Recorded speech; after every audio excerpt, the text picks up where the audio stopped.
This channel does not promote any violent, harmful, or illegal activities. All content provided by this channel is meant for an educational purpose only. আর শুরুতেই যে খবরের দিকে নজর রাখবো, হাওড়ার গোলাবাড়িতে ফ্ল্যাটে বৃদ্ধের রহস্য মৃত্যু। সোনার 4টি আংটি এবং মোবাইল ফোন পাওয়া যায়নি। সিসিটিভিতে এক ব্যক্তিকে ওই ফ্ল্যাটে ঢুকতে এবং বেরোতে দেখা গেছে। প্রতিবেশীরা বলছেন ওই বৃদ্ধকে খুন করা হচ্ছে। আপনাদেরকে এই মুহূর্তে আমরা ওই সিসিটিভি ফুটেজ দেখাচ্ছি। এক ব্যক্তি মার্ক করে দেখাচ্ছি, তিনি ওই ফ্ল্যাটে ঢুকেছেন এবং বেরিয়ে গেছেন।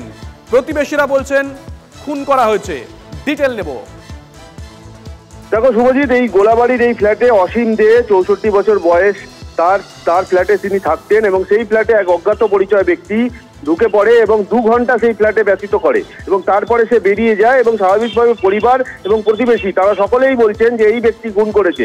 কি ঘটনা, সম্পূর্ণ ঘটনার সিসিটিভি ফুটেজ খতিয়ে রেখে তদন্তে নেমেছে গোলাবাড়ি থানার পুলিশ। এবং যেটা জানা যাচ্ছে পারিবারিক সূত্রে যে ঘরের মধ্যে সিগারেটের অবশিষ্ট অংশ এবং ছাই, দেশলাই সব পাওয়া গেছে, কিন্তু এই অসীম বাবু যিনি মারা গেছেন সে কোনোদিন স্মোক করতেন না। তো ফলে রহস্য দানা বাঁধছে এবং এই রহস্য মৃত্যুর তদন্ত করছে গোলাবাড়ি থানার পুলিশ।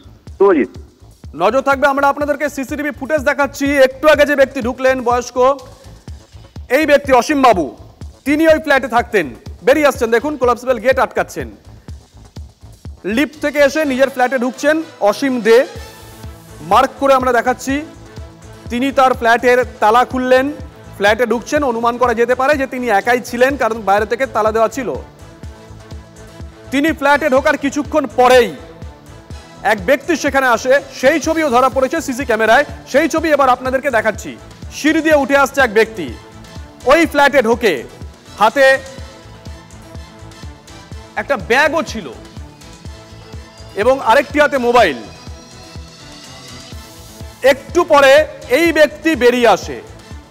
এই ব্যক্তি কে, তার পরিচয় জানার চেষ্টা করছে পুলিশ। এটাকে মার্ডার মনে করছি, কারণ যদি আমার বাবার স্বাভাবিক কোনো মৃত্যু হতো তাহলে তার এইসব জিনিসগুলো মিসিং হতো না। আরো একটা জিনিস আমার দেখে যেটা ফার্স্ট ডাউট হয়েছে, আমার বাবা কোনোদিনও স্মোক করতো না। ঘরেতে আমি সিগারেটের ছাই, তারপরে ম্যাচেস বক্স, এসবগুলো আমি দেখতে পেয়েছি। এবং আমার বাবার হাত থেকে 4টি আংটি, হাতে আরো চেন ছিল, সেগুলো নেই। অন্যদিকে 24 ঘন্টার মধ্যে পঞ্চশহরের খুনের ঘটনার কিনারা করেছে পুলিশ।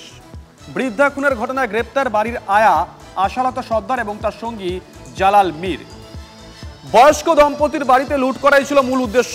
উদ্ধার হয়েছে সোনার গয়না সহ লুট হওয়া সামগ্রী। কাজ সেরে চুপচাপ পালিয়ে যাওয়াই ছিল লক্ষ্য, কিন্তু ছোট্ট ভুলে শেষ রক্ষা হলো না। পঞ্চশহর থানার জালে 2 অপরাধী। পঞ্চশহরের এই বাড়িতেই থাকতেন দাস দম্পতি। ছেলে থাকে মুম্বাই, মেয়ে জার্মানি। কয়েকদিন আগে হাসপাতাল থেকে ফেরেন বৃদ্ধ। তার দেখাশোনার জন্যই মূলত আয়ার প্রয়োজন। স্থানীয় আয়া সেন্টার থেকে ধৃত আশালতাকে কাজে নেওয়া হয়। 17 তারিখ কাজে যোগ দিলেও 18 তারিখ থেকে 3 দিনের ছুটি নেয় আশালতা। একদিনেই রেকির কাজ করে আশালতা। 22 তারিখ আবার কাজে যোগ দেয়। সঙ্গে আসে সঙ্গী জালাল। সিসি ক্যামেরায় ধরা পড়ে সেই ছবি। পুলিশ সূত্রে খবর, লুটি ছিল মূল উদ্দেশ্য, ছকটা কষেছিল জালাল। সিসি ক্যামেরা ও বাড়ির বিদ্যুৎ সংযোগ বিচ্ছিন্ন করে আশালতার সঙ্গী। খুনের সময় বাড়ির দরজার বাইরে পাহারা দেয় আশালতার সঙ্গী জালাল। প্রথমে শ্বাসরোধ ও পরে মৃত্যু নিশ্চিত করতে বৃদ্ধার মাথায় আঘাত করা হয়। তদন্তে নেমে পুলিশ আয়া সেন্টার থেকে আশালতার ঠিকুজি কুষ্টি পেয়ে যায়। পাশাপাশি আরও একটা ভুল করে আশালতা। খুনের পর গয়নার পাশাপাশি বৃদ্ধার ফোনও চুরি করে, কিন্তু ভুলে যায় ফোন সুইচ অফ করতে। সেই সূত্র ধরেই নরেন্দ্রপুরের ভাড়া বাড়ি থেকে আশালতাকে গ্রেফতার করে পুলিশ। দক্ষিণ 24 পরগনার ধোলার থেকে গ্রেফতার করা হয় তার সঙ্গী জালাল মীরকে। যেটা পুলিশ সূত্রে জানা যাচ্ছে যে শুক্রবার ভোরে এই বাড়ির পেছনে থাকা একটি দরজা দিয়ে আশালতা সর্দার বাড়ির ভেতরে প্রবেশ করেন। অর্থাৎ সামনে দিয়ে গেলে যদি কারোর নজরে পড়ে যান, বা এই যে সিসি ক্যামেরা রয়েছে, ক্যামেরাবন্দি হওয়ার বিষয় থেকে যাচ্ছে, সেই কারণে বাড়ির পেছন থেকে ভিতরে ঢুকে বৃদ্ধার হাত পা বেঁধে তাকে মাথায় ভারী বস্তু দিয়ে আঘাত করে, এমনকি শ্বাসরোধ করে তার মৃত্যু নিশ্চিত করে।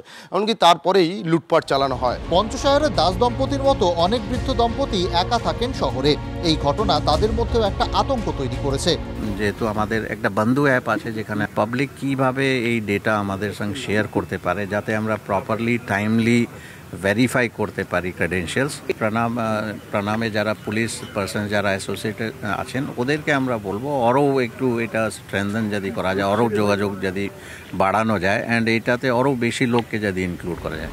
ব্যাঙের ছাতার মতো গজিয়ে ওঠা আয়া সেন্টার, কোনটা ভালো আর কোনটা খারাপ মানুষ বুঝবে কিভাবে, ভরসা করবে কাকে? রিলায়েবল সোর্স থেকে নেওয়া উচিত, পাড়ার আশেপাশের লোকের থেকে জানা উচিত যে তোমাদের বাড়িতে কেউ ছিল কিনা, আমাকে যে ভালো কাজ করেছে, এরকম একটা রিলায়েবল সোর্স থেকে। পোস্টার চাপিয়ে দিয়ে গেল একটা আয়া সেন্টার বাড়ির দেয়ালে, সেটা দেখে আমি একটা ফোন করে নিলাম। আমাকে অ্যাটলিস্ট এইটুকুনি বেসিক স্টাডি করতে হবে যে সেই অর্গানাইজেশনটা কিরকম। প্রবীণ নাগরিকদের ওপর বাড়ছে অপরাধ প্রবণতা, আতঙ্কের তালিকায় পঞ্চশায়র আরও একটা সংযোজন। ক্যামেরায় গৌরব পালের সঙ্গে সুপ্রিয় গুহর রিপোর্ট, TV9 বাংলা। গতকাল পঞ্চশায়র, আজকে বেলেঘাটা শহরে ফের খুন বৃদ্ধা। 24 ঘন্টার মধ্যে সফট টার্গেট আরও এক প্রবীণ নাগরিক। 65 বছরের বৃদ্ধ মাকে বাড়িতেই খুনের অভিযোগ, ছেলেকে ইতিমধ্যেই পুলিশ গ্রেপ্তার করেছে। আজ সকালে কাজের লোক এসে বিছানায় বৃদ্ধা নন্দিতা বসুকে রক্তাক্ত অবস্থায় পড়ে থাকতে দেখেন। স্থানীয়দের দাবি, বৃদ্ধার ছেলে মৈনাক বসু কোনো কাজ করতেন না। ছেলে মানসিক রোগে আক্রান্ত ছিলেন বলে দাবি করছে পরিবারের এক সদস্য। বাবার মৃত্যুর পরে বাড়ি ভাড়া টাকাতেই চলত সংসার।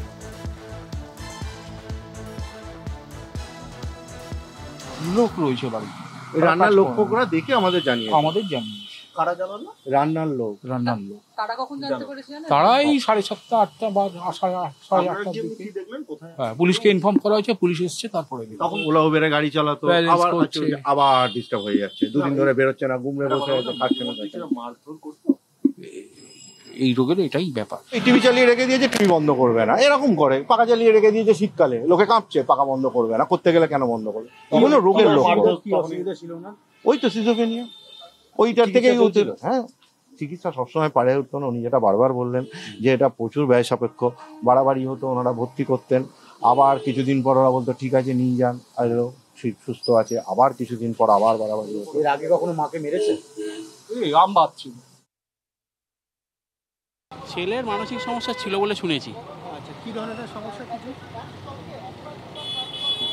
ভেতরের ব্যাপারটা জানি না, তবে যেটা জানি যে ওই একটা কিছু প্রবলেম ছিল ছেলেটার ভেতরে। আচ্ছা, মানে ছোট থেকেই। বেলেঘাটায় খুন, ছেলের হাতে মা। 65 বছর বয়সী অনিন্দিতা বসু, তাকে খুন করলো তার ছেলে মৈনাক বসু। এই বাড়িতেই সেই 65 বছর বয়সী অনিন্দিতা বসু থাকতেন।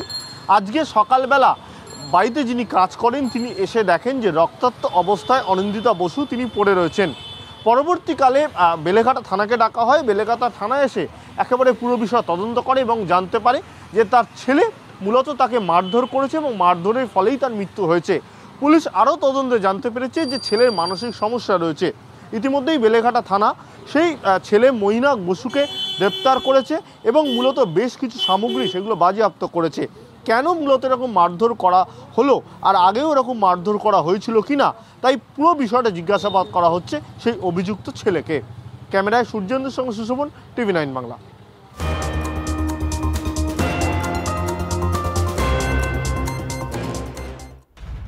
আরও একটা বড় খবরের দিকে নজর রাখতে হচ্ছে। অনুপ্রবেশের চেষ্টা বাংলাদেশের সরকারি উচ্চপদস্থ কর্তার। স্বরূপনগরের হাকিমপুর সীমান্ত দিয়ে অনুপ্রবেশের সময় আটক, বিএসএফ এর হাতে আটক বাংলাদেশি নাগরিক। নিজেকে বাংলাদেশের স্বরাষ্ট্র মন্ত্রকের কর্তা বলে দাবি ধৃতের। বিএসএফ ধৃত বাংলাদেশি ব্যক্তিকে জিজ্ঞাসাবাদ করছে। বড় খবর, নিঃসন্দেহে বাংলাদেশের সরকারি আধিকারিক কেন অনুপ্রবেশের চেষ্টা করলেন, ওই ব্যক্তির প্রকৃত পরিচয় যাচাই করছে বিএসএফ।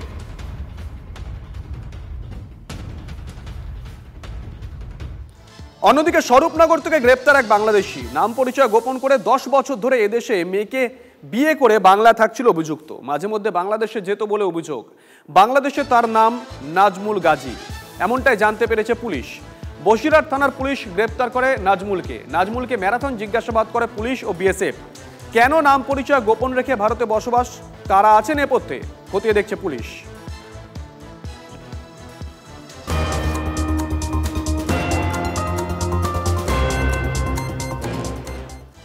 আর এরই মধ্যে শুভেন্দু অধিকারীর দাবি, গত কয়েক মাসে 4 লক্ষ অবৈধ বাংলাদেশি অনুপ্রবেশকারীকে পুশব্যাক করেছে ভারত সরকার। বাংলাদেশ সরকার তাদের ফিরিয়েও নিয়েছে। পশ্চিমবঙ্গ জমি না দেওয়ায় কাঁটাতারের বেড়া দেওয়া যাচ্ছে না, সে কারণেই অবৈধ অনুপ্রবেশ হচ্ছে, অভিযোগ বিরোধী দলনেতার। এটা প্রত্যেক দিনই হচ্ছে। এর কারণ হচ্ছে 540 কিলোমিটার এলাকাতে আপনার ফেন্সিং এর জন্য জমি দেয়নি। 16 সাল থেকে জমি চাওয়া হচ্ছে, কিন্তু মমতা ব্যানার্জি জমি দিচ্ছে না। বাংলাদেশি মুসলিম যাদের কোনো ভিসা পারমিট নেই, তারা ঢুকে পড়ে আমাদের এখানে ভোট জেহাদ, ল্যান্ড জেহাদ, লাভ জেহাদ, রেশন জেহাদ, ধর্মীয় জেহাদ, সব কাজগুলোই করছেন। ভারত সরকারকে, বিএসএফকে বিশেষ থ্যাঙ্কস দেব। তারা ইতিমধ্যে 4 লক্ষের কাছাকাছি অবৈধ বাংলাদেশি মুসলিম অনুপ্রবেশকারীকে পুশব্যাক করেছেন, এবং বিজিবিকেও ধন্যবাদ দেব, তারা নিতে বাধ্য হয়েছে। ভারত সরকার পরিষ্কার বলেছে, যদি ভিসা পারমিট থাকে আমরা একজনকেও পুশব্যাক করব না। আপনারা আমাদের তথ্য দিন। ভারত সরকার যে তালিকা ওদেরকে তুলে দিয়েছে, বাংলাদেশ সরকার লজিক্যালি নিতে বাধ্য হয়েছে, লফুল্লি, যে এদের কাছে ভিসা পারমিট নেই, কিন্তু এরা বাংলাদেশি নাগরিক। প্রদীপ্ত আমাদের সঙ্গে রয়েছেন, আমাদের সহকর্মী। প্রদীপ্ত, দেখো, বিজেপির তরফ থেকে এই অভিযোগটা নতুন নয় যে রাজ্য জমি দিচ্ছে না, তাই কাঁটাতারের বেড়া দেওয়া যাচ্ছে না, তাই অনুপ্রবেশ করছে। বরং শুভেন্দু অধিকারী যেটা সংযোজন করলেন, যে কয়েক মাসে 4 লক্ষ অবৈধ বাংলাদেশি মুসলিম অনুপ্রবেশকারীকে পুশব্যাক করা হয়েছে বাংলাদেশে। এই তথ্য দেওয়া এই সময়ে দাঁড়িয়ে, এবং বাংলাদেশ সরকার তাদেরকে নাকি অ্যাকসেপ্ট করেছে, এই ধরনের দাবি করা, এর নেপথ্যে কি কারণ আছে, কি রাজনীতি আছে, কি মনে করছে রাজনৈতিক মহল? দেখো, যাতে বাংলার চাপে পড়ে সেই কারণেই এই তথ্য তিনি সামনে এনেছেন, এবং এই তথ্য দিতে গিয়ে আসলে যে কথা বলছেন, এগুলো কিন্তু মূলত পাঞ্জাব, হরিয়ানার এই দিকে যে বাংলাদেশিরা রয়েছেন তাদেরকে পুশব্যাক করার চিন্তা করছেন। এটা গিয়ে বলেছেন যে প্রদীপ্ত, একটু কি জায়গা পরিবর্তন করে কথা বলা যায়? আজকে আরো একটা বড় খবর, আবারও সকাল সকাল অ্যাকশনে কেন্দ্রীয় তদন্তকারী সংস্থা। আরজি কর মেডিকেল কলেজে আর্থিক দুর্নীতি মামলায় ফের অ্যাকশনে কেন্দ্রীয় এজেন্সি। সিথিমোড়ের তৃণমূল বিধায়ক সুদীপ্ত রায়ের বাড়ি নার্সিংহোমে সিবিআই। শ্রীরামপুরের বিধায়কের সিথিমোড়ের ঠিকানায় সিবিআই তল্লাশি। সন্ধ্যে 7টার পর বেরিয়ে যান সিবিআইয়ের আধিকারিকরা।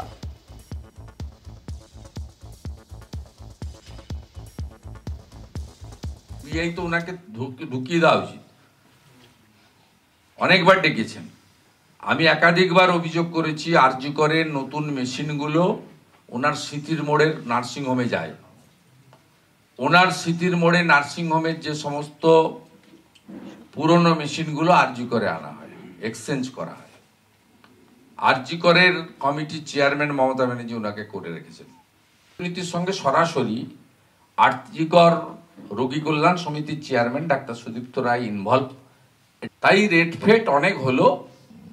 এইরকম কিছু কিছু লোকজনের এখন ভিতরে থাকা উচিত। প্রধানমন্ত্রী এসে ভোট দিন ভোট বাজারে ঘন্টা বাজিয়ে গেলেন, আবার হারার প্রস্তুতি নিয়ে গেলেন। বিজেপি নেতারা বলছে গ্রেপ্তার করতে হবে, তারপরে যে এই যে সিবিআই বাড়ি কারো যাচ্ছেন বা কি করছেন, এটা বাংলার মানুষ এখন বুঝতে পারেন কে কি করছে। তাহলে ধরে নিতে হবে এটা বিজেপির চাপে, বিজেপির দাবি মেনে, বিজেপির নির্দেশে কোনো কিছু করার চেষ্টা হচ্ছে। ভারতে আমেরিকার নতুন রাষ্ট্রদূত নিয়োগ করলেন ডোনাল্ড ট্রাম্প। নতুন রাষ্ট্রদূত সার্জিও গোর। বর্তমানে হোয়াইট হাউসে প্রেসিডেন্সিয়াল পার্সোনেল পদে রয়েছেন গোর। সমাজ মাধ্যমে ট্রাম্প ঘোষণা করেছেন সার্জিও ভারতে মার্কিন রাষ্ট্রদূত হিসেবে কাজ করবেন। সেই সঙ্গে তাকে বাড়তি দায়িত্ব দেওয়া হচ্ছে দক্ষিণ এবং মধ্য এশিয়ার। সেখানেও তিনি প্রেসিডেন্টের বিশেষ দূত হিসেবে কাজ করবেন। সার্জিও বরাবরই ট্রাম্প ঘনিষ্ঠ হিসেবে পরিচিত। ভারতে আমেরিকার নতুন রাষ্ট্রদূত নিয়োগ করলেন ডোনাল্ড ট্রাম্প। নতুন রাষ্ট্রদূত সার্জিও গোর। বর্তমানে হোয়াইট হাউসে প্রেসিডেন্সিয়াল পার্সোনেল পদে রয়েছেন গোর। সমাজ মাধ্যমে ট্রাম্প এমনটাই ঘোষণা করেছেন।